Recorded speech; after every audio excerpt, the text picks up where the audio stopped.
Assalamualaikum warahmatullahi wabarakatuh. Hamdan katsiran tayyiban mubarakan fihi kama yuhibbu rabbuna wa yardah. Asyhadu an la ilaha illallah wahdahu la syarika lah wa asyhadu anna Muhammadan abduhu wa rasuluh sallallahu alaihi wa ala alihi wa ashabihi ajma'in wa man tabi'ahum bi ihsanin ila yaumiddin. Amma ba'd. Hadirin wal hadirat, para bapak, para ibu, saudara-saudari sekalian yang semoga selalu dirahmati dan diberkahi oleh Allah Subhanahu wa taala. Alhamdulillah, pada kesempatan kali ini kita dimudahkan oleh Allah Subhanahu wa taala untuk hadir di masjid dan di majelis ilmu. Tentunya kita di masjid dan di majelis ilmu ini untuk melaksanakan ibadah kepada Allah Subhanahu wa taala, melaksanakan salat berjamaah, salat fardu, demikian juga salat sunnah rawatibnya, dan juga hadir di majelis ilmu, yang mana majelis ilmu yang kita hadiri pada kesempatan kali ini adalah majelis Al-Quran. Kita mempelajari ayat-ayat Al-Quranil Karim, yang ini merupakan kewajiban kita, setiap muslim muslimah yang di tangan kita sudah hadir kitab suci terakhir dan paling sempurna dan menyempurnakan kitab-kitab suci sebelumnya. Dan supaya kita tidak termasuk kepada golongan dari umat Nabi sallallahu alaihi wasallam yang dikeluhkan oleh Nabi sallallahu alaihi wasallam di dalam Al-Qur'an. Waqala ar-rasul Rabbi inna qaumi ittakhadhu hadzal qur'ana mahjura. Wa qala ar-rasul ya Rabbi inna qaumi ittakhadhu hadzal qur'ana mahjura. Berkata Rasulullah sallallahu alaihi wasallam, wahai Rabbku, sesungguhnya kaumku telah menjadikan Al-Qur'an sebagai sesuatu yang diterlantarkan, yang diabaikan.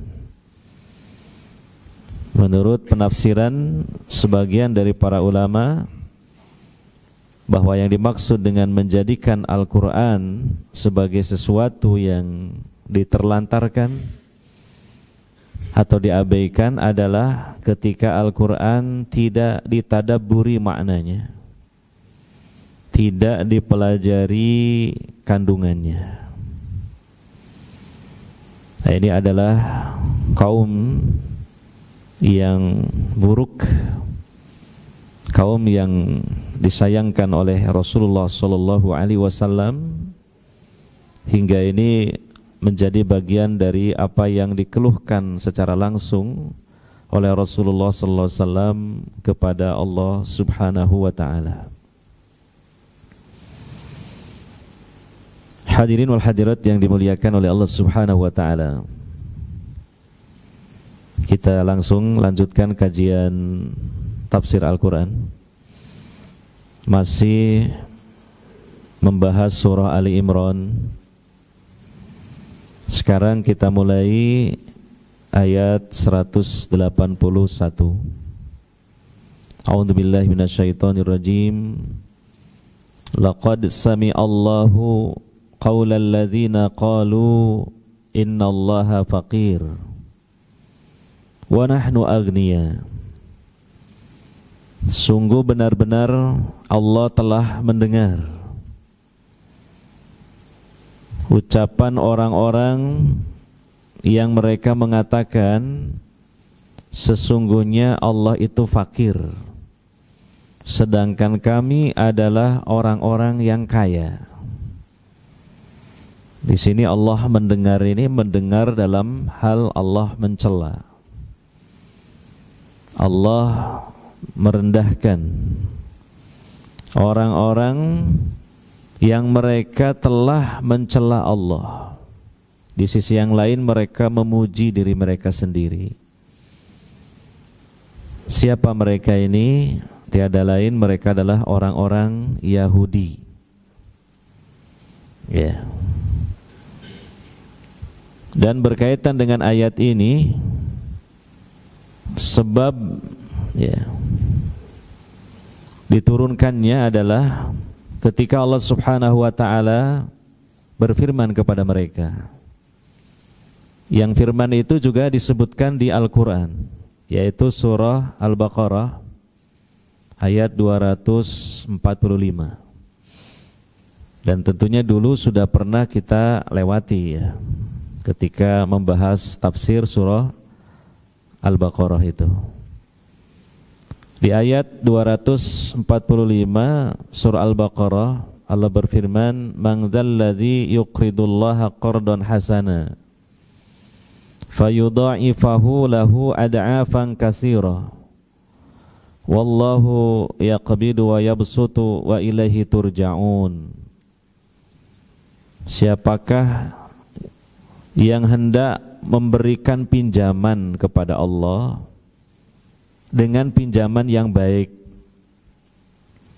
maka Allah akan melipat gandakan pahala baginya dengan lipatan yang sangat banyak. Dan Allah menahan ya rizkinya dan membentangkan rizkinya kepada siapa yang Dia kehendaki, dan kepadanya lah kalian akan dikembalikan. Di ayat 245 surah Al-Baqarah itu memang Allah mengungkapkan atau membahasakan dalam hal Allah memerintahkan kepada orang-orang Yahudi untuk berinfak di jalannya, untuk menolong agama Allah. Mereka diperintahkan mengeluarkan sebagian harta yang mereka miliki. Allah mengungkapkan dengan kalimat meminjamkan. Ya, ini hanya keindahan bahasa saja, dan terkandung maksud di situ Allah memberikan motivasi supaya hati mereka tergerak untuk menginfakkan sebagian harta yang mereka miliki di jalan Allah. Jadi Allah mengungkapkan dengan meminjamkan. Siapa yang meminjamkan sebagian hartanya kepada Allah. Nah, orang-orang Yahudi bukannya mereka menyambut perintah ini dengan melaksanakan apa yang Allah perintahkan, berupa menginfakkan sebagian harta yang mereka miliki di jalan Allah, tapi mereka malah memperolok-olok kalimat yang Allah sampaikan kepada mereka. Ya, maka itu diungkapkan oleh mereka seperti yang Allah sebutkan di ayat 181 surah Ali Imran ini. Bagaimana bentuk perolok-olokan mereka kepada Allah Subhanahu wa taala berkaitan dengan perintah infak itu. Mereka malah mengatakan innallaha faqir wa nahnu aghnia. Sesungguhnya Allah itu fakir, kok sampai minta pinjaman kepada kita.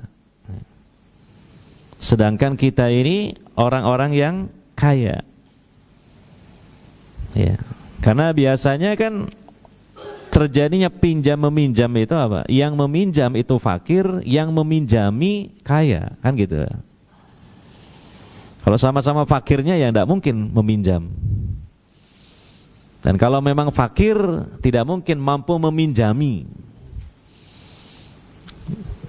Al-kharaj dalam muamalah pinjam meminjam biasanya terjadi kan orang yang tidak punya sesuatu meminjam sesuatu kepada yang punya. Nah, yang punya meminjami kalau mau. Nah, jadi respon mereka buruk sekali dan su'ul adab, buruk sekali adab mereka kepada Allah Subhanahu wa ta'ala. Mereka malah memberikan cap jelek dan penghinaan kepada Allah Subhanahu wa ta'ala. Bahwa Allah itu fakir, kok minta pinjaman. Berarti kita yang dimintai itu berarti kaya gitu. Nah, jadi memang kalau kita perhatikan ya, berdasarkan penjelasan surah-surah dalam Al-Quran yang menyebutkan tentang keburukan orang-orang Yahudi, seakan-akan semua kejelekan terkumpul pada mereka semua. Ya, kekufurannya, kesyirikannya, kemunafikannya, keangkuhannya, ya. Kemudian sikap tidak beradabnya kepada Allah. Demikian kepada malaikat, demikian apalagi kepada para rasul. Ada pada mereka. Demikian tindakan kriminal, kejahatan juga terkumpul pada mereka semua. Di antaranya kejahatan yang paling besar adalah mereka membunuh para nabi yang diutus oleh Allah Subhanahu wa ta'ala dari kalangan mereka sendiri. Ya. Maka ini tentu maksudnya Allah Subhanahu wa ta'ala menyebutkan keburukan orang-orang Yahudi kepada kita yang memegang dan memiliki Al-Quran ini, bahwa kita jangan sampai mengikuti jejak mereka. Ya. Dan ini bukan hanya adab yang jelek kepada Allah Subhanahu wa ta'ala saja, tetapi sudah merupakan pelanggaran dalam hal tauhid, terutama tauhid al-asma was sifat, asmaullah wa sifatuh, tauhid al-asma wa sifat, di mana mereka menyematkan sifat buruk kepada Allah Subhanahu wa ta'ala yang maha sempurna.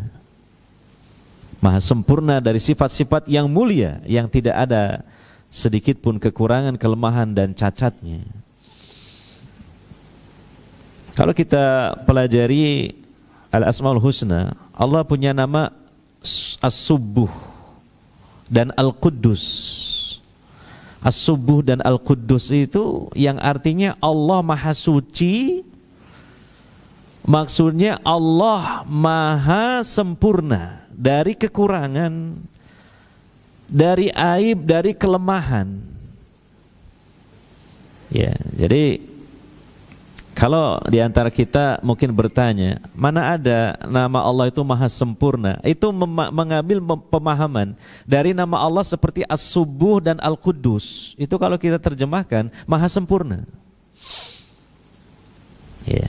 Atau Maha Suci, maknanya sama, Maha Sempurna, Maha Suci. Ya. Sebab yang namanya kemahasempurnaan tidak ada sedikit pun cacat, tidak ada sedikit pun kelemahan, tidak ada sedikit pun sifat yang buruk, gitu. Dan ini adalah akidah yang benar terhadap Allah Subhanahu wa ta'ala, karena dia adalah Rabbul Alamin, ilahun haq, sesembahan yang hak. Ya. Bagaimana manusia ini memberikan label yang rendah kepada Allah Rabbul Alamin. Ya. Ini adalah penyelewengan dalam masalah tauhid al-asma wa sifat. Jadi ada beberapa bentuk penyelewengan dalam masalah tauhid al-asma wa sifat. Di antaranya adalah ini, menyematkan sifat kekurangan kepada Allah yang sejatinya Allah itu maha sempurna, disucikan dari setiap kekurangan. Yang kedua, penyelewengan yang semakna dengan itu tapi kebalikannya adalah menyematkan sifat ketuhanan kepada makhluk. Ya. Sebagaimana orang-orang Yahudi dan Nasrani, orang Yahudi mengatakan Uzair putra Allah, orang Nasrani mengatakan Isa putra Allah. Namanya putra berarti memiliki sifat-sifat seperti bapaknya. Mereka meyakini, mengklaim bapaknya itu adalah Allah subhanahu wa ta'ala, berarti anaknya pun kurang lebih punya sifat-sifat seperti bapaknya. Ya, ini namanya menyematkan sifat ketuhanan kepada makhluk. Ini penyimpangan, ini kekufuran. Maka akidah yang sahihah, yang benar, tidak seperti yang pertama, tidak juga seperti yang kedua. Yang pertama adalah menyematkan sifat kekurangan atau sifat makhluk kepada Allah Al-Khaliq. Yang kedua adalah menyematkan sifat maha sempurna, yaitu sifat Al-Khaliq, kepada makhluk. Al-Khaliq dengan makhluk berbeda. Allah menyatakan laisa kamitslihi syai' wa huwas samiul basir. Tidak ada yang semisal serupa sedikit pun, ya, dengannya, dengan Allah subhanahu wa ta'ala. Dan dia maha mendengar lagi maha melihat. Ya.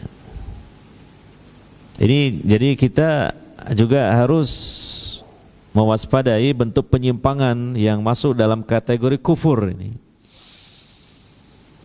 Bahkan kufur akbar, kufur besar, karena berkaitan dengan tauhid. Ya, tepatnya tauhid al-asma was sifat. Ya. Kalau mereka memberikan perolok-olokan kepada Allah subhanahu wa ta'ala, ini sungguh adalah kekufuran, karena memperolok-olok Allah subhanahu wa ta'ala. Kalau mereka sampai meyakini, juga sama kekufuran, bahwa Allah itu fakir. Ya. Padahal yang sesungguhnya adalah terbalik. Allah itu ghani. Al-ghani salah satu dari al-asmaul husna. Allah maha kaya, sedangkan makhluk fuqara, mereka semua fakir. Ya, semua makhluk itu fakir semua. Banyak kekurangan dan membutuhkan pertolongan Allah subhanahu wa ta'ala. Siapapun tanpa terkecuali, seluruh makhluk itu fakir. Ya. Allah lah yang menjamin kehidupan mereka dan memenuhi kebutuhan hidup mereka semuanya. Karena Allah Al-Ghani. Termasuk seluruh para rasul, para nabi fakir semuanya. Allah yang memberikan rizki-rizki, ya. Baik rizki batiniyah berupa ajaran Islam maupun rizki jasmaniyah, makan, minum dan sebagainya. Nah, jadi ini belajar dari orang Yahudi, maksudnya belajar untuk tidak seperti mereka, sikap yang buruk. Bukannya melaksanakan perintah Allah subhanahu wa ta'ala, malah melecehkan kalimat perintahnya. Sehingga mereka melakukan dua kesalahan. Pertama, tidak melaksanakan perintah Allah untuk berinfak di jalan Allah. Yang kedua, lebih besar lagi kesalahannya, malah kufur kepada Allah subhanahu, mencela Allah subhanahu wa ta'ala. Ma'adzallah, kita berlindung kepada Allah subhanahu wa ta'ala dari sikap buruk seperti ini. Maka Allah subhanahu wa ta'ala menyatakan di kelanjutan ayatnya, sanaktubu ma qalu. Ya, kami akan menulis atau mencatat perkataan mereka. Tidaklah begitu saja ucapan mereka terluncur tanpa ada nanti balasan yang setimpal dari Allah subhanahu wa ta'ala. Ini juga pelajaran bagi kita. Kita wajib untuk menjaga lisan kita. Karena lisan kita ini mempengaruhi amal kita. Makanya Allah Subhanahu wa taala memerintahkan kita untuk berkata yang lurus, yang baik, yang benar. Di surah Al-Ahzab ayat 70, 71. Ya ayyuhalladzina amanu taqullaha wa qulu qawlan sadida. Hati-hati membacanya, bukan syadida, keliru. Pakai sin tipis. Wahai orang-orang yang beriman, bertakwalah kalian kepada Allah dan katakanlah ucapan yang lurus. Tapi kalau pakai shin besar, syadid, ucapkanlah perkataan yang keras jadinya. Keliru sekali itu. Ucapan yang lurus, yang benar. Nah, kemudian apa balasan Allah Ta'ala? Yuslih lakum a'malakum wa yaghfir lakum dzunubakum. Niscaya Allah akan mengislah, memperbaiki, memperbagus amal-amal kalian dan mengampuni dosa-dosa kalian. Disebabkan apa? Lisan yang kita kendalikan dengan ilmu. Jadi belajar, ya, jangan berkata-kata yang asal bunyi atau bahkan perkataan yang batil. Nanti akan mempengaruhi amal kita.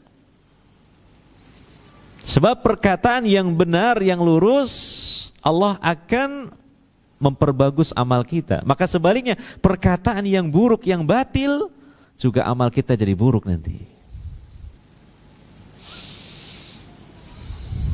Iya. Karena di antara makna dari istiqomah, kata Imam Al-Qurtubi dalam tafsirnya beliau, seseorang itu ajak lurus dalam ketaatan kepada Allah dalam tiga sektor. Pertama, akidahnya. Yang kedua, lisannya. Yang ketiga, amal perbuatannya. Jadi ini lisan adalah juga bagian dari perkara yang harus selalu kita perhatikan, untuk kita kendalikan. Ya. Dan para ulama menyatakan bahwa banyak sekali dosa-dosa lisan itu masuk kategorinya dosa besar. Jadi kalau para ulama menyusun daftar dosa-dosa lisan, kebanyakannya masuk ke dalam kategori dosa besar. Kebanyakannya.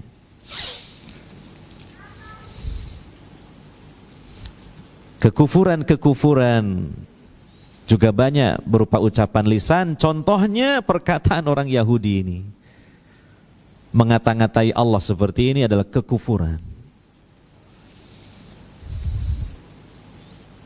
Ya, makanya kita ya wajib belajar ya, tauhid, diantaranya tauhid al-asma was sifat sesuai dengan akidah dan manhaj Ahlus Sunnah wal Jamaah. Ya. Karena akidah Ahlus Sunnah wal Jamaah itu akidah yang adil, lurus, sesuai dengan apa yang dipegang oleh Rasulullah SAW dan para sahabat beliau. Mensucikan Allah Subhanahu wa ta'ala dari segala aib dan kekurangan, tapi juga tidak kemudian karena alasan mensucikan Allah lantas menolak sebagian atau seluruh sifat Allah. Seperti akidahnya Jahmiyah dan akidah-akidah lain yang mengikuti di belakangnya seperti Mu'tazilah dan Asy'ariyah. Tujuannya ingin mensucikan Allah tapi menolak sebagian sifat-sifat Allah. Ini juga keliru. Sedangkan Ahlussunnah wal Jamaah mensucikan Allah Subhanahu wa ta'ala tanpa menolak dari seluruh sifat-sifat Allah yang diberitakan oleh Allah Subhanahu wa ta'ala dalam Al-Quran atau yang dikatakan oleh Nabi SAW dalam hadis-hadis beliau yang sahih. Ya. Jadi menetapkan sebagaimana Allah dan Rasulnya menetapkan, sekaligus mensucikan dari kesamaan dengan sifat makhluk dari keserupaan dengan sifat makhluk. Dan memang mempelajari tauhid al-asma wa sifat ini ya tidak begitu mudah untuk difahami, makanya perlu kesungguhan di dalam mempelajarinya. Sehingga diraihlah pemahaman yang benar, yang lurus tentang nama-nama dan sifat-sifat Allah Subhanahu wa taala. Dan ini perkara penting karena masuk dalam tema tauhid ya. Yang ketika kita baru saja mengunjungi alam kubur, datang malaikat munkar nakir, lalu mendudukkan kita, lantas menanyai diantaranya tentang asma sifat, yang masuk dalam pertanyaan besar, man robbuka, siapa Robmu, siapa Tuhanmu. Nah, hati-hati di sekarang ini, hati-hatinya bukan nanti. Kita persiapkan untuk bisa menjawabnya. Ya, berkaitan dengan pertanyaan siapa Rabbmu, jawabannya adalah Allah, dan yang bisa menjawab adalah seseorang yang ketika di dunianya apa? Mentauhidkan Allah Subhanahu wa taala dengan pemahaman yang benar. Maka insyaallah Allah Subhanahu wa taala akan menolongnya untuk bisa menjawab pertanyaan malaikat munkar nakir itu. Dan siapa yang tidak bisa menjawab pertanyaan malaikat munkar nakir, maka malaikat itu akan memukul dengan palu besi yang disebutkan dalam hadis besarnya sebesar kota Mina. Maka menjeritlah mayit didengar oleh seluruh makhluk Allah kecuali jin dan manusia tidak mendengarnya. Persiapkan itu karena itu secara umumnya setiap hamba Allah yang mati, yang baru saja dimakamkan, mengunjungi alam kubur, ditanyai oleh malaikat munkar nakir, dan pertanyaan pertama tentang Allah Subhanahu wa taala.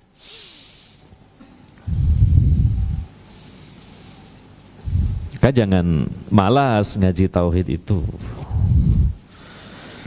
Dan jangan meremehkan. Tauhid itu ilmu dalam Islam paling tinggi dan paling agung. Kok malah kita meremehkan? Dengan kemudian ngapain belajar tauhid, nggak perlu. Berarti meremehkan namanya. Atau malas. Nah, malas juga itu meremehkan. Coba antum merenungkan, kenapa sih orang itu malas? Itu karena meremehkan. Coba kalau mengagungkan, malas pun dipaksakan. Itu karena mengagungkan. Contoh ya, antum. Kenapa antum tiap hari itu berangkat kerja? Dibela ini berangkatnya pagi, jangan sampai terlambat. Walaupun kadang-kala malas, pasti ada malasnya. Kenapa?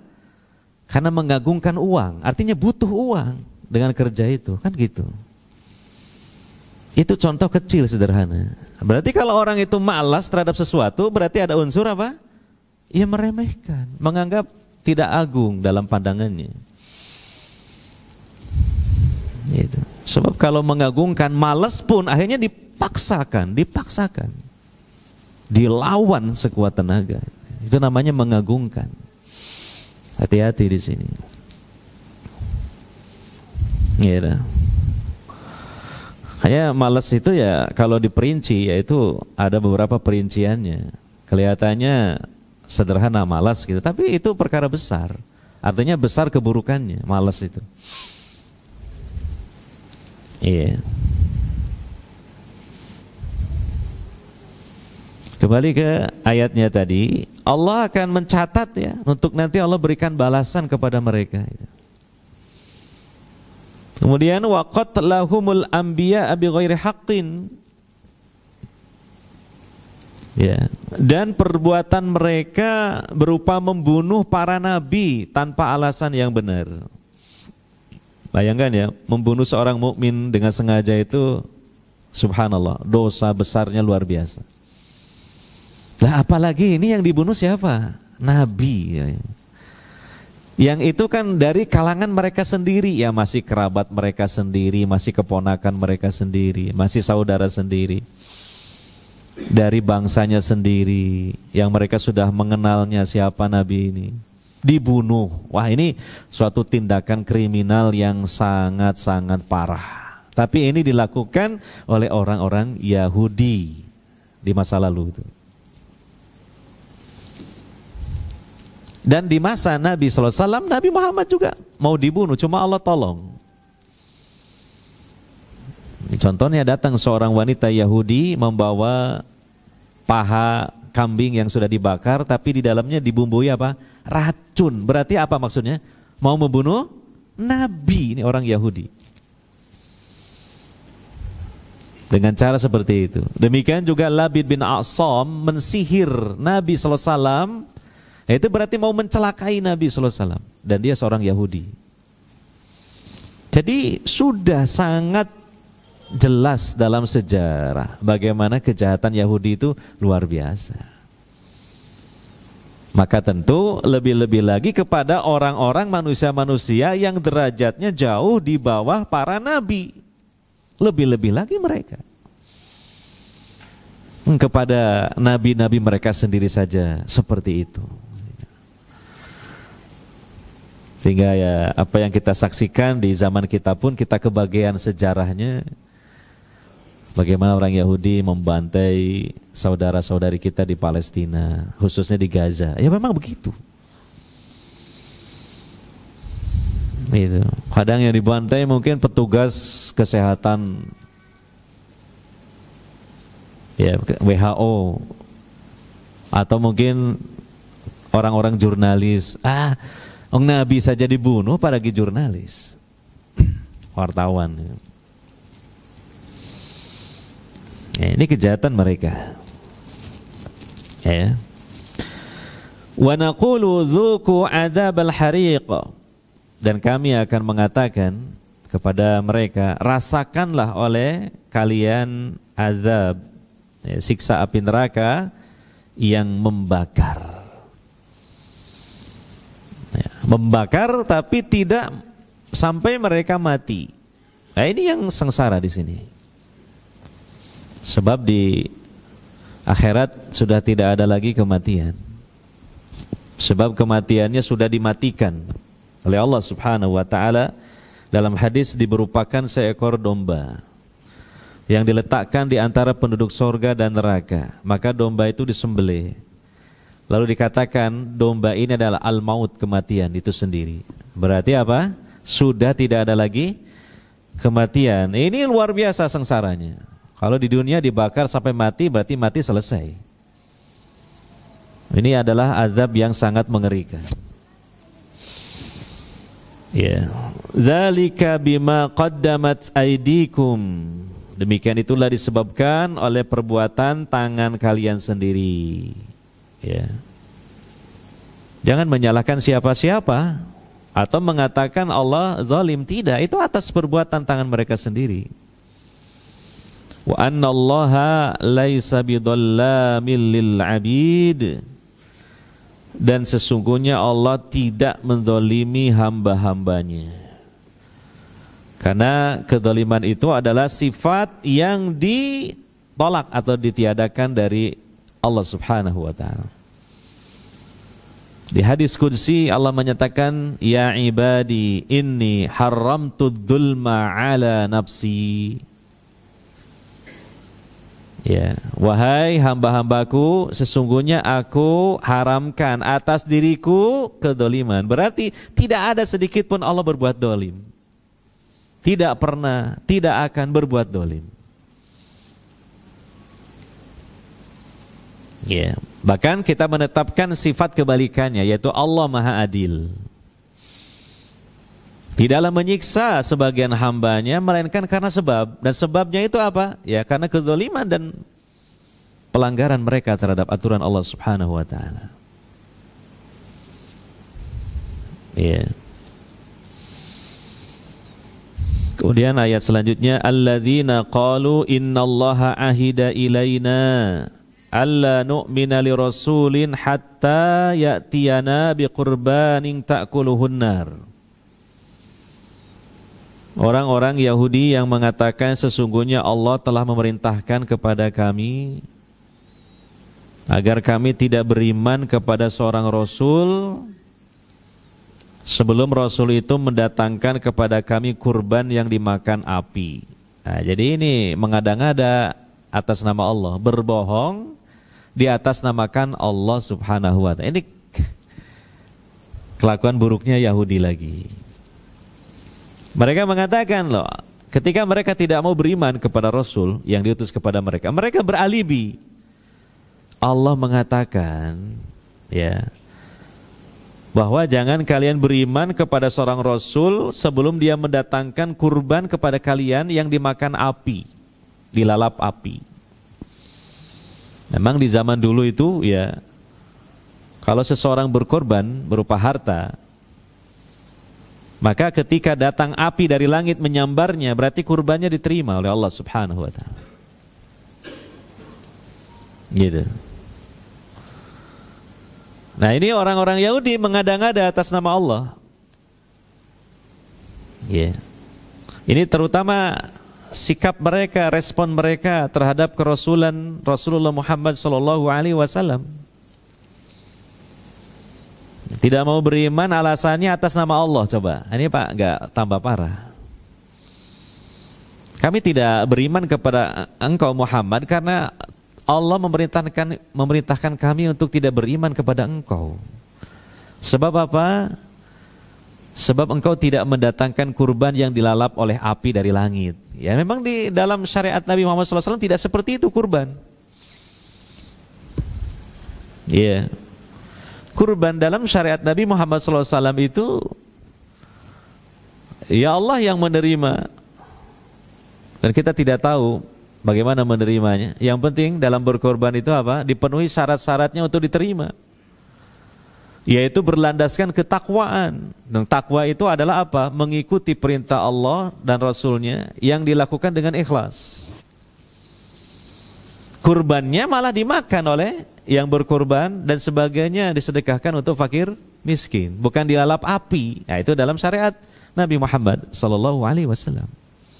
Alhamdulillah, ini berbeda dengan syariat nabi-nabi sebelumnya. Ini syariat Nabi SAW, syariat yang paling sempurna. Bentuk kurban pun, jadi sebenarnya dalam syariat kurban itu tujuan utamanya bukan sedekah ya, kurban itu sebenarnya. Bukan sedekah untuk fakir miskin, bukan. Berkurban ya, mendekatkan diri kepada Allah Subhanahu wa taala dengan cara menyembelih hewan yang diperintahkan untuk dikorbankan. Makanya juga dianjurkan bahkan yang berkurban itu menikmati daging kurbannya. Dianjurkan. Bukan semata-mata sedekah, bukan kurban itu. Iya. Sedekah banyak dengan ya, syariat sedekah yang lain yang luas sifatnya. Ada zakat, ada infak dan yang lainnya. Nah, ya. Jadi alhamdulillah syariat kita sangat-sangat tinggi kualitasnya itu. Tidak ada kurban itu dengan cara membuang makanan, tidak ada. Menyembelih hewan kurban lalu dibuang ke kawah gunung misalnya, atau dilarung di laut, itu tidak ada. Itu kan mubadzir juga. Atau setelah menyembelih hewan kurban ditaruh di bawah pohon sampai dagingnya membusuk dimakan belatung-belatung, itu tidak ada dalam Islam. Panjenengan renungkan di situ, masya Allah ya, indahnya syariat Islam. Tapi apa? Temanya berkurban, tapi juga dagingnya dinikmati, tidak mubadzir, tidak dibuang, dimakan. Itu tentu bermanfaat, dagingnya lezat dan bergizi. Terus dibagikan kepada fakir miskin juga membahagiakan mereka, menyenangkan mereka dan memenuhi kebutuhan pangan mereka, gitu. Itu dalam syariat Nabi Muhammad sallallahu alaihi wasallam. Bukan seperti zaman dulu kurbannya dilalap api, tidak. Iya. Sebagaimana kurbannya dua anaknya Nabi Adam, yang menurut sebagian ulama tafsir mereka menamai Habil dan Qabil. Ya, Habil ini dia berkurban berupa seekor domba, Qabil berupa gandum. Karena Habil itu peternak, sedangkan Qabil adalah petani. Ternyata yang diambil dilalap api ya, oleh Allah Subhanahu wa taala adalah kurbannya Habil. Yang Qabil enggak diterima. Nah, itu jadi dalam syariat umat-umat terdahulu seperti itu. Nah, mereka bikin-bikin alasan saja gitu kan. Lalu kemudian apa? Di atas namakan Allah Subhanahu wa taala padahal tidak ada dalil, tidak ada keterangan dari kitab suci, tidak ada keterangan dari wahyu bahwa Allah Subhanahu wa taala memerintahkan mengikuti Rasul itu kalau kurbannya dilalap api. Sehingga kalau Rasul ini kurbannya enggak dilalap api, tidak usah diikuti. Ini mengada-ngada dari kalangan orang-orang Yahudi itu. Jadi ada saja ini kelakuannya orang-orang Yahudi yang intinya mereka itu kufur gitu aja. Yang intinya mereka itu membangkang. Iya. Kemudian Allah menyatakan qul qad ja'akum rusulun min qabli bil bayyinati wa billadzi qultum ya falima qataltumuhum in kuntum shadiqin. Katakanlah, maksudnya katakan Muhammad, sungguh beberapa orang rasul sebelum aku telah datang kepada kalian dengan membawa bukti-bukti yang nyata dan membawa apa yang kamu sebutkan. Artinya kalau berkorban kemudian korbannya diterima, dilalap api. Tetapi mengapa kalian membunuhnya jika kalian orang-orang yang benar? Alasan saja dibantah ya, dulu saja ya. Ketika Rasul ini datang kepada mereka, nenek moyang kalian maksudnya, dengan membawa kriteria seperti yang tadi kalian sebutkan, yaitu kalau kurban dilalap api karena diterima oleh Allah, itu saja tetap mereka tidak beriman dan malah membunuh Rasul itu. Mau apa lagi mereka menyampaikan argumentasi? Tidak bisa, bungkam. Intinya ya dasar hatinya kafir, ya hatinya kafir. Alasan dicari-cari tapi tidak nyambung alasannya, tidak bisa diterima. Ya. Nah inilah ya contohnya kaum yang memang hati mereka ditutup oleh Allah Subhanahu wa taala. Maka kita yang mendapatkan nikmat hidayah ini, hidayah Islam, iman ya, dan ittiba kepada ajaran Rasulullah sallallahu alaihi wasallam, ini merupakan nikmat yang sangat besar yang harus selalu kita rasakan. Maksudnya kita sadari ini nikmat ada pada diri kita. Tentunya ini atas kehendak Allah Subhanahu wa taala. Karena hakikatnya Allah memberikan hidayah kepada hambanya ataupun tidak, itu atas kehendak Allah Subhanahu wa taala. Ya. Tetapi juga kita pelajari berdasarkan ayat-ayat Al-Qur'an dan juga hadis-hadis Nabi sallallahu alaihi wasallam agar hati kita ini selalu mendapatkan hidayah Allah. Agar kita mendapatkan hidayah ini juga terus ditambahkan hidayahnya, kita harus sediakan tempatnya. Kita harus sediakan wadahnya hidayah itu. Ada sebagian orang kan begini, ketika dia nggak mau ngaji, nggak mau pelajari Quran, hadis, nggak mau sholat, lalu dia mengatakan, ya ini hidayah belum datang kepada saya. Gitu alasannya. Anu mas, memang saya belum dapat hidayah, hidayah belum datang kepada saya. Nah, ini alasan ini, ya, coba direnungkan, ya. Bagaimana hidayah akan datang sementara kamu tidak menyiapkan wadahnya? Karena hidayah itu ibarat air, air akan bisa tertampung kalau ada tampungannya, ada wadahnya. Percuma saja air dikucurkan berapa liter pun, kalau tidak ada wadahnya, ambiar hilang. tidak tertampung gitu loh. Nah ini wadahnya ini kata para ulama yang harus disiapkan. Wadahnya di dalam hati, yaitu apa? Ikhlas niatnya, pengen cari kebenaran, pengen selamat dunia akhirat. Ya, jangan gampang tersinggung ketika ada nasihat. Jangan a priori ketika ada ilmu yang disampaikan. Coba dengarkan dulu dengan baik, coba renungkan dulu. Dan seterusnya. Jadi itu namanya wadah hidayah harus disiapkan. Jangan malas, itu wadahnya hidayah. Wadahnya ilmu. Coba kalau malas, nah, kita nggak ngaji. Nah, berarti kita tidak siapkan wadahnya. Jangan dengan alasan, ini hidayah belum datang kepada saya. Berarti kamu nunggu hidayah. Iya, bagaimana kalau menunggunya sampai mati? Ya.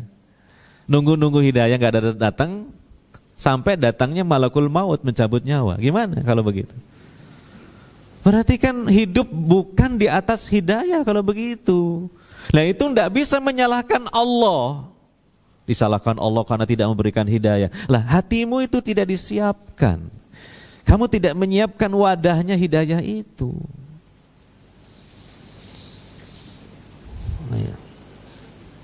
Dan dari situlah ya dapat kita simpulkan orang-orang yang dapat hidayah itu hatinya sudah disiapkan untuk menampung hidayah itu, mau mendengar, mau berpikir merenung, berusaha dia mencari kebenaran, dia haus dengan ilmu, dia merasa perlu dengan ilmu. Dia berpikir, masa hidup saya cuma gini-gini saja, kok nggak ada peningkatan dalam hal rohaniah ya, spiritual, bukan masalah ekonomi. Itu berarti dia sudah menyiapkan wadahnya. Maka ini sesuai dengan firman Allah Subhanahu wa taala, walladzina jahadu fina lanahdiyannahum subulana. Dan orang-orang yang bersungguh-sungguh di jalan kami, itu tadi menyiapkan wadahnya hidayah. Benar-benar kami akan memberikan hidayah itu kepada mereka. Kami tunjukkan mereka ke jalan kami yang benar, yang lurus. Jadi ini sering perkataan ini kita dengar dari sebagian di antara kita lah. Diajak ngaji, mas, ini memang saya belum dapat hidayah mas. Hidayah belum datang kepada saya. Ya, dari dirinya sendiri siapkan wadahnya. Berpikirlah bahwa dia itu mau mati, dan mati itu bukanlah akhir kesudahan dari kehidupan, tapi berpindah ke kehidupan yang lain. Terus pertanyaannya, sudah disiapkankah bekalnya? Ini berarti kan dia sudah menyiapkan wadah hidayah. Allah menyatakan di surah Ar-Ra'd, innallaha la yughayyiru ma biqaumin hatta yughayyiru ma bi anfusihim. Sesungguhnya Allah tidak akan merubah nasib satu kaum sebelum kaum itu merubah diri mereka sendiri. Merubah diri mereka sendiri, mempersiapkan wadahnya hidayah. Mohon maaf, panjenengan yang memang ya sekarang ini alhamdulillah ya cinta ilmu, ibadah di atas sunnah, mungkin dulu flashback ke belakang seperti itu, mulai berpikir mau sawa dewe ngene-ngene ae. Sih penasaran iku sih disampaikan ngene iku ya apa yo. Nah, ada seperti itu. Merenung seperti itu. Contohnya Khalilur Rahman, Nabi Muhammad SAW sebelum diangkat menjadi Nabi dan Rasul, dia bertahanut di Gua Hiro, merenungkan kondisi kaumnya di waktu itu, di zaman jahiliyah itu. Demikian juga Nabi Ibrahim alaihissalatu wassalam, dia mencari Tuhan yang hak dengan dia merenungi, mungkin Tuhan ini bintang, bulan, matahari. Ternyata semuanya gagal dalam renungan beliau. Kalau mereka dianggap sebagai Tuhan, gagal semua. Hingga Allah kemudian memberikan wahyu kepada Nabi Ibrahim alaihissalatu wassalam. Jadi itu kan tentu bukan tidak sengaja. Allah sengaja dengan kehendaknya memberikan satu pelajaran kepada kita bahwa hidayah itu harus disambut, bahwa hidayah itu akan masuk kalau kita siapkan dulu wadahnya. Itulah. Jangan meremehkan sesuatu yang diagungkan oleh Allah Ta'ala. Berarti ini menyiapkan wadah hidayah. Yeah. Mengakui kesalahan, keteledoran, kealfaan, kelalaian dirinya. Nah, maka di situ biasanya Allah akan giring kepada hidayah. Iya. Nah, ini orang-orang Yahudi ya nggak menyiapkan hatinya untuk menerima hidayah, tidak menyiapkan wadahnya menampung hidayah ini. Belum-belum sudah benci kepada Nabi Muhammad, hasad. Kok Nabi terakhir ini bukan dari Bani Israel, dari Bani Ismail. Lah, jadi sudah a priori. Gitu.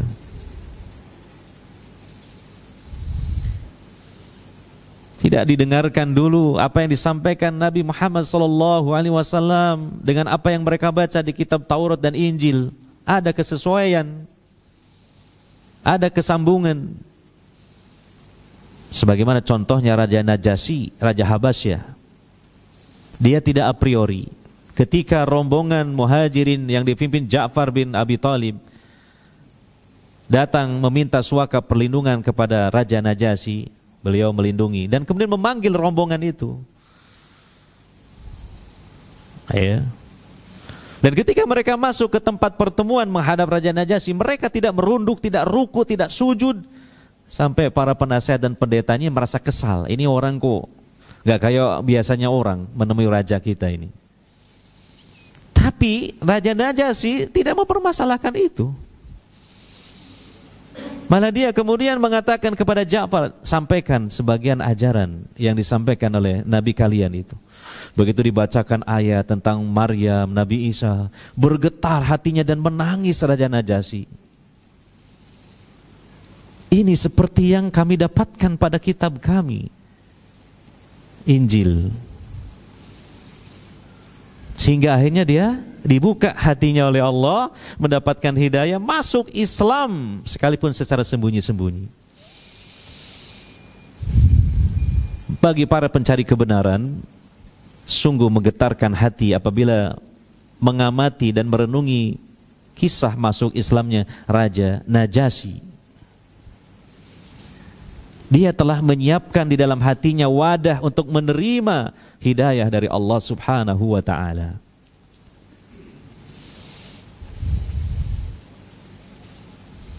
Ya.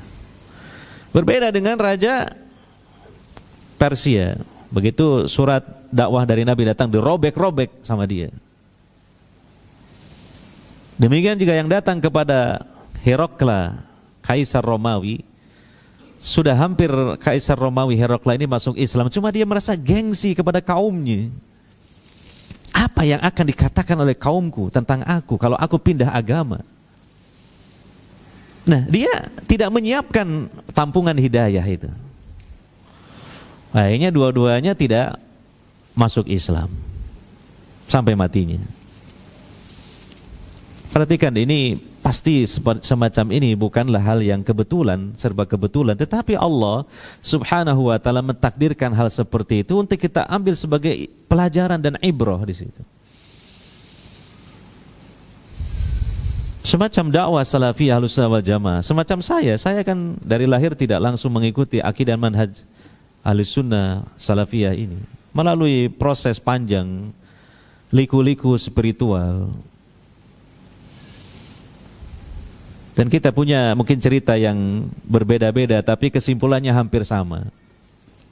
Bahwa kesimpulannya itu adalah kita siapkan wadah untuk menampung hidayah atau peningkatan hidayah. Karena hidayah itu kata Imam Ibnu Qayyim ada dua macam. Pertama hidayah ilal Islam, hidayah memeluk agama Islam. Yang kedua al-hidayah fil Islam. Setelah memeluk Islam, meningkatkan kualitas hidayah di dalam Islam. Meningkatkannya. Sehingga menjadi sempurna.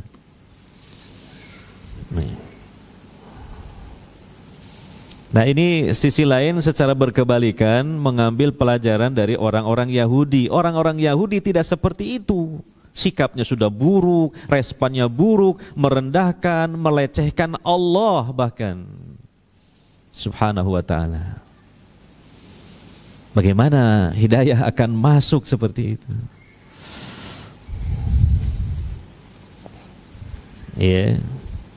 Kemudian ayat 184, fa in kadzabuka faqad kudziba rusulun min qablika ja'u bil bayyinati waz zuburi wal kitabil munir. Ini hiburan kepada Nabi sallallahu alaihi wasallam untuk tidak terlalu terpuruk dalam kekecewaan dan kesedihan ketika melihat respon ya sebagian besar orang-orang Yahudi seperti itu.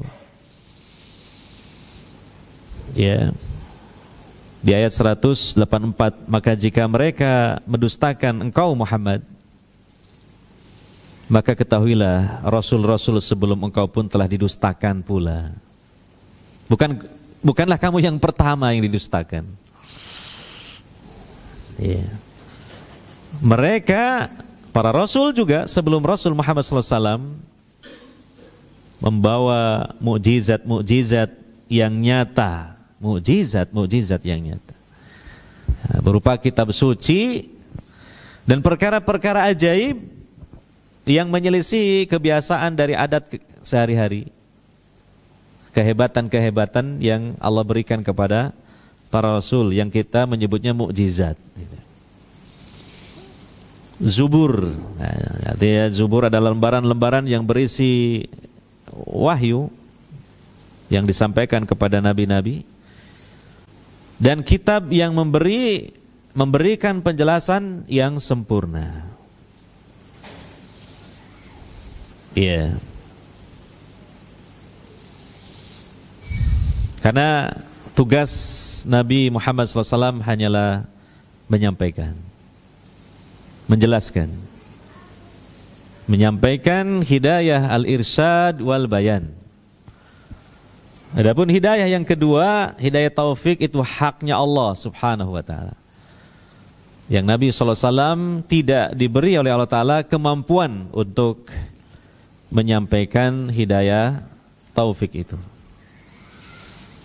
Maka kita sebagai hamba-hamba Allah yang merendahkan diri kita kepada Allah Subhanahu wa ta'ala, yang mengharapkan keselamatan, kebahagiaan dunia akhirat, tentu kita selalu mengharap, berdoa dan berusaha untuk mendapatkan dua hidayah tersebut.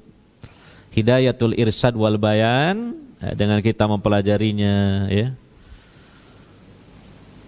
dengan kita memahaminya, dan hidayatul taufik, minta kepada Allah Subhanahu wa ta'ala hidayah taufik, berupa Allah membuka hati kita untuk menerima kebenaran dan melaksanakannya. Itulah hidayah, dan itulah hidayah yang sempurna, dan sesungguhnya itulah yang kita minta di setiap kita sholat, di setiap rakaat ketika kita membaca surah Al-Fatihah. Ihdinas siratal mustaqim, siratal ladzina an'amta alaihim, ghairil maghdubi alaihim waladdallin.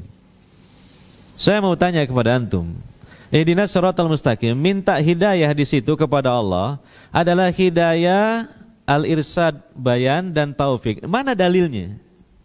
Karena di situ disebutkan secara mutlak ihdinas siratal mustaqim. Iya. Mana di situ dalilnya yang menjelaskan bahwa permintaan kita kepada Allah berupa hidayah dalam surah Al-Fatihah itu dua hidayah sekaligus, yaitu hidayah al-irsyad wal bayan dengan hidayah taufik. Mana dalilnya di situ?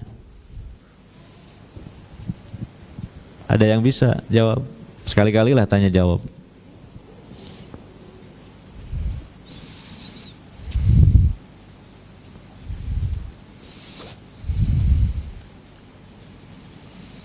Ada yang jawab?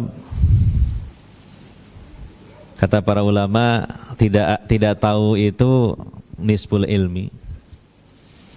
Ya, tidak bisa menjawab, nggak tahu itu setengah dari ilmu. Alhamdulillah antum dapat setengah ilmu.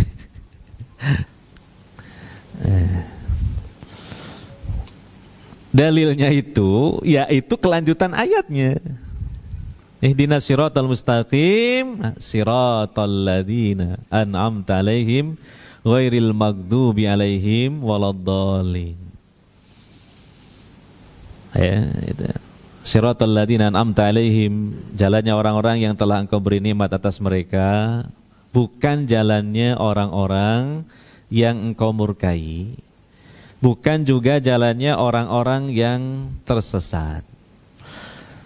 Nah, ini penjelasannya dengan tafsirnya. Jadi bukan jalannya orang-orang yang Engkau murkai. Kenapa Allah memurkai mereka? Karena mereka itu mendapatkan hidayatul irsyad wal bayan, tapi tidak mendapatkan hidayah taufik. Makanya mereka tidak melaksanakan ilmunya. Contohnya orang-orang Yahudi, al-maghdub alaihim, orang-orang Yahudi tahu ilmu tapi tidak menerima dan melaksanakannya. Jadi mereka dapat hidayah irsyad wal bayan tapi tidak dapat hidayah taufik. Waladhdallin, dan bukan juga jalannya orang-orang yang tersesat. Ya, orang-orang yang tidak dapat hidayah irsyad wal bayan, apalagi hidayah taufik, irsyad bayan saja nggak dapat. Siapa mereka contohnya? Orang-orang Nasrani. Maka kesimpulannya, kita memohon kepada Allah melalui ayat tersebut dalam setiap rakaat sholat kita, itu minta sekaligus kepada Allah dua-duanya hidayah itu. Hidayatul irsyad wal bayan dan hidayah taufik. Nah, minta itu bukan kemudian kita berpangku tanggal tinggal diam, berusaha. Nah, supaya mendapatkan hidayatul irsyad wal bayan, apa usahanya? Mau ngaji, hadir di majlis ilmu, pelajari ayat-ayat Al-Quran dan hadis-hadis Nabi Sallallahu Alaihi Wasallam, dan berdoalah kepada Allah Subhanahu Wa Taala. Sebagaimana kalau kali panjenengan kalau pagi minta sama Allah rizki yang halal, tapi kan tetap kita berusaha berangkat kerja. Enggak kemudian cuma di rumah atau di masjid saja seharian dengan mengucapkan Allahumma inni as'aluka ilman nafi'an wa rizqan thayyiban wa amalan mutaqabbal. Kemudian diam saja di masjid. Ya, kita mau dapat dari mana harta? Kalau enggak keluar kita bekerja berusaha. Sehingga berpadu antara kekuatan doa dan kekuatan ikhtiar. Ya, seperti itulah. Mungkin ini saja beberapa ayat yang dapat kita bahas ya. Secara khusus ini berkaitan dengan sebagian orang-orang Yahudi, tapi tentunya pelajarannya adalah untuk kita ya, masalah ya ini hidayah ya, masalah bagaimana menyambut kebenaran yang datang dari Allah Subhanahu wa taala melalui Rasulullah sallallahu alaihi wasallam. Semoga bermanfaat. Saya kira tidak perlu saya membuka sesi tanya jawab lah. Insyaallah kita mungkin bisa membukanya di kesempatan yang lain. Kita akhiri sampai di sini. Subhanakallahumma wa bihamdika asyhadu an la ilaha illa anta astaghfiruka wa atubu ilaik. Walhamdulillahirabbil alamin. Wassalamualaikum warahmatullahi wabarakatuh.